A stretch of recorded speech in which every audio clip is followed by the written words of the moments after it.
గుంటూరు జిల్లాలోని తాడేపల్లికి CM YS Jaganmohan Reddy మేమంతా సిద్ధంతో bus యాత్ర చేసుకుంది. ఈ సందర్భంగా జగన్ బస్సు యాత్రలో అరుదైన దృశ్యం నెలకొంది. తాడేపల్లి జంక్షన్లో ముఖ్యమంత్రి వైఎస్ జగన్ బస్సు యాత్రకు ఆయన సతీమణి వైఎస్ భారతి సంఘీభావం తెలిపారు. బస్సు యాత్రలో వస్తున్న ముఖ్యమంత్రికి భారతి అభివాదం చేయగా దానికి ప్రతిగా బస్సులో నుంచి సీఎం జగన్ అభివాదం చేశారు.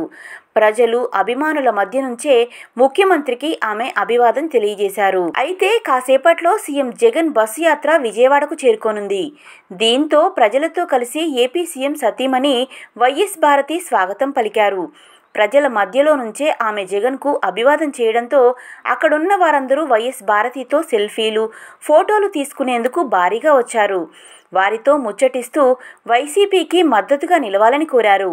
దీంతో ప్రకాశం బ్యారేజీపై మేమంతా సిద్ధమనే నినాదంతో మారుమోగిపోతోంది. ఏపీలో ఈ నెల 18న ఎన్నికల నోటిఫికేషన్ రానుంది. ఈ నెల 25వ తేదీన పులివెందులలో వైఎస్ జగన్మోహన్ రెడ్డి నామినేషన్ దాఖలు చేయనున్నారు. ఇక ఈ క్రమంలో పులివెందుల నియోజకవర్గంలో ఎన్నికల ప్రచార బాధ్యతలను వైఎస్ భారతి తన భుజస్కంధాల మీద వేసుకున్నారు. వైసీపీ అధినేత వైఎస్ జగన్మోహన్ రెడ్డి రాష్ట్ర వ్యాప్తంగా ప్రచారం చేయాల్సిన నేపథ్యంలో ఆమె పులివెందులలో ఎన్నికల ప్రచారాన్ని నిర్వహించనున్నారు.